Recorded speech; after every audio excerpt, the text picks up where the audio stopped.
Everyone, my name is Paige Watson. I'm an assistant professor in the Industrial and Organizational Psychology program at Auburn University, and I'm excited to share with you all mine and my colleagues' work on the research costs of fraudulent responses in online survey studies.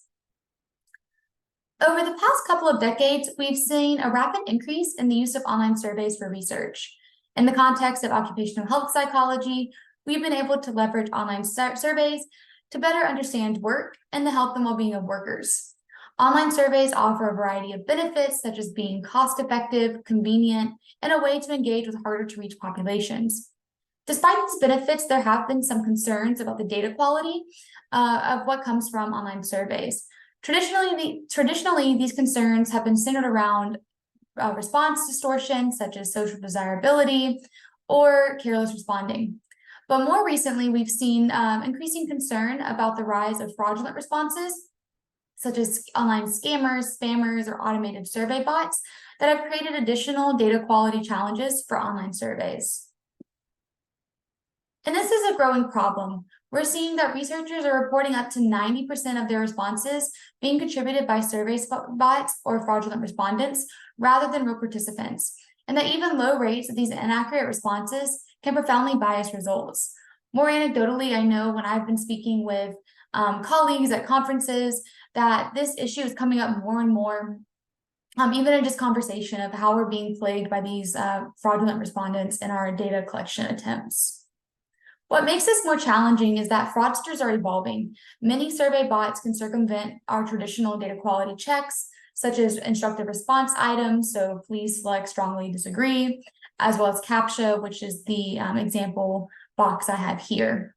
We've also found that these fraudulent responders are able to use natural language processing techniques to generate responses that seem very human-like to our open-ended questions. Furthermore, no single detection technique has been found to be sufficient in identifying fraudulent responses. So, in the current study, we implement several survey detection techniques to identify fraudulent responses, and we further want to reveal any potential differences in research findings between the valid and fraudulent groups, specifically for important OHP constructs. We looked at effective occupational commitment, continuous occupational commitment, job satisfaction, and turnover intentions. So to be transparent, when we first deployed the survey, it was not to look at fraudulent versus valid respondents. This is a part of a larger project funded by the NSF to look at what the onset of autonomous vehicle means for transportation workers. So we set out to survey trucking, taxi, and gig drivers in the US starting in June 2022. We used various recruitment methods. We asked relevant industry networks like the Michigan Trucking Association to send out the survey. We posted flyers. I spent a lot of time on Interstate 85 between Georgia and South Carolina, posting flyers at truck stops. We posted on our personal network, shared through our personal networks, and we relied heavily on social media platforms to try to reach these groups. Social media offered a lot of options through Facebook and subreddit threads to connect with groups that are specifically created for these transportation workers of interest. But we noticed that the use of online recruitment strategies led to an unexpected influx of fraudulent responses in our data.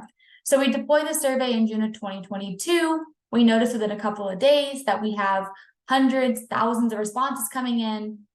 We are excited, like, wow, we're getting so many responses. And then reality hit, and we are like, how are we getting so many responses? And so we took a close look at the data and realized there are some suspicious patterns that warranted further exploration. And so that is what led to the birth of this side project that started. So when we realized that there was obvious fraudulent activity going on in our data collection, we knew that we needed to separate these groups out. So we employed a variety of fraudulent response detection techniques to classify our responses as valid or fraud. And I'll go ahead and go to the table here. So this table here reflects the various strategies that we use to identify suspicious cases, flag these cases, and ultimately group them as valid or fraud. These flags included in survey questions, so the more typical instructed response consistency, so asking them their transportation job types like trucking, gig, taxi at the beginning and the end of the survey, honeypot questions, which would not be visible to human respondents. We leveraged some of the Qualtrics security features like reCAPTCHA and relevant ID. We looked at the metadata of individual respondents, so IP address location, these Qualtrics features. We looked at the survey data for any non-alphanumeric characters and the text responses. We also looked between respondents beyond just within each individual response. So we noticed, for example, that there were bursts of fraudulent or suspicious respondents. And so we found that there was suspicious activity around similar survey start time and survey duration, like to the second.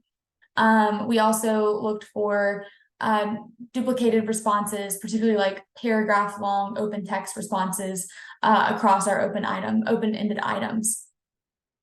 We were able to use an algorithm to capture all of these except for the manual checks.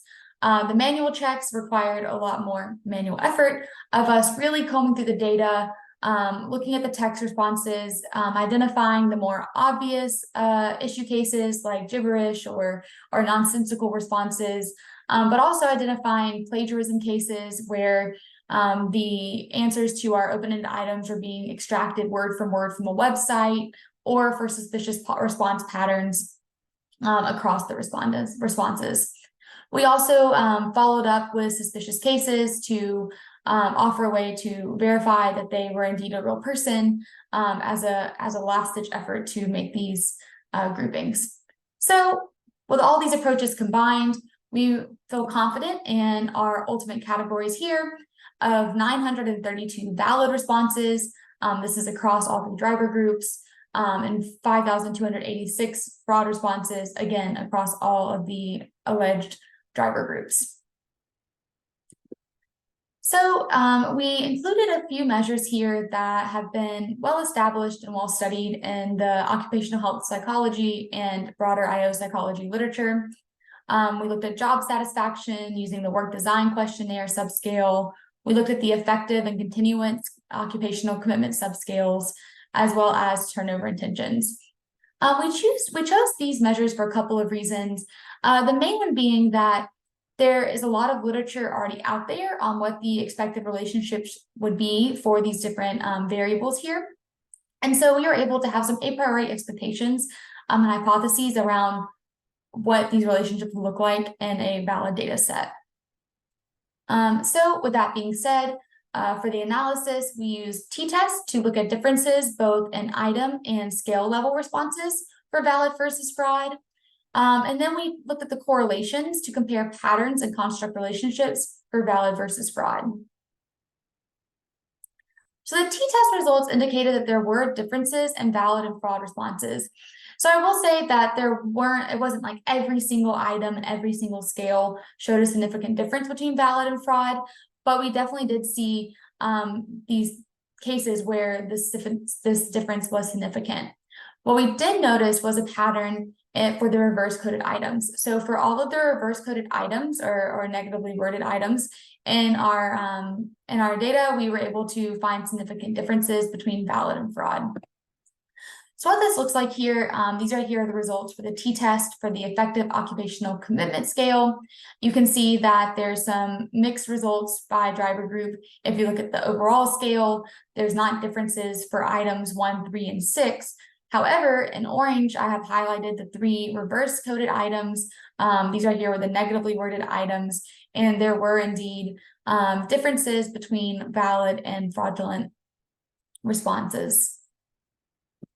This was also the case for the continuance commitment scale, where there's a little bit more of mix here if you look item by item about whether or not there's significance. But for the 1 reverse coded item, it was significant across all 3 driver groups. I also have the tables available for job satisfaction and for turnover intentions. There weren't any reverse coded items in those measures, so I did not include the tables here for sake of time. So for the correlations were significant and in the expected directions for valid responses. This was good. We had these hypotheses based on the existing literature. However, for some of the fraudulent correlations, they were in the opposite direction and or non-significant in a way that contrasted the extant literature. So here is the correlation table. I know there's a lot going on here. So it's separated by driver group. What's particularly important is to look at the orange here, which is the correlation that I'm highlighting from fraudulent, and green is from valid. And so what you can see is that if we're looking at the relationship between job satisfaction and turnover intentions, for example, based on the IO literature, we would expect this relationship to be negative and significant. And you can see in the green going down in the first column here, or first column of the variables, that this relationship is negative and significant. However, if you look at the orange highlighted cases for the fraudulent data, this relationship is either not significant or significant in the positive direction, particularly here for taxi drivers. So highlighting this difference here and what you might see if you look at the fraudulent data correlation patterns and the valid correlation patterns. So these findings reveal interesting insights into the differences in valid and fraudulent responses, and also provide some guidance for ways that you can identify fraud responses in your data sets. Researchers are ethically responsible for conducting research and disseminating scientific findings that are supported by reliable and valid data, and accurately interpret the results. And so a few of the key findings here. One, fraud responses were different than valid for reverse scored items. This was particularly interesting because we have seen prior literature that suggests that fraudulent responders are more likely to respond positively to survey items. And we found this to be a particularly useful way to look for differences in result findings when considering how this looks on scales that include both positively and negatively worded items. We also found that correlation patterns exposed concerning relationships within the fraud responses. So again, that job satisfaction and turnover relationship was a good example of how the fraud data would paint a completely different picture and conclusion of the relationship between these two variables compared to the valid data. And this further highlights that there is this potentially high research cost that would impede our theory building as well as practice implementation of studies conducted for occupational health psychologists and other research fields. We also noted that there were high financial costs associated with these fraud cases, such that if we had compensated the high number of fraud cases, that would have wasted funds. Additionally, there was a lot of time and financial cost due to the time that we had to put into manually combing through all of the data.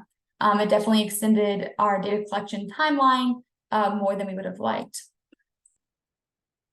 So as I mentioned earlier, we did not collect this data with the intention of looking at this issue. So that means there's definitely a lot of room for future research to specifically target this issue. And so a few of the different ideas that we have for future research would be to, one, advance fraud detection techniques. There's a need for more cost-effective and time-effective ways to identify fraudulent responses. Again, we spent months sorting through the data, particularly developing the algorithm and then sifting through the manual check piece. There also would be benefits to having real-time techniques that can filter out survey bots and fraud responses, such that they're booted out of the survey and it minimizes the amount of data that you have to sort through afterwards. We recognize that this is just one data sample that we are looking at both our detection techniques as well as comparing the valid versus fraud findings. We have initiated some other projects that are collecting data with the intention of cross-validating our findings. And lastly, this points to a broader need for education and awareness of the prevalence of survey bots and fraudulent respondents, as well as ways to identify them in our surveys to ensure that we're promoting and implementing practice and policy based on quality data collection. I just want to say thank you for watching my presentation. I should be on here live to answer any questions. I also want to, again, shout out to my team that from the Weave team, the preparing for the future workforce for the era of automated vehicles. It's a mouthful, for their help in putting this project together, and to thank the National Science Foundation for providing funding for our work. Thank you.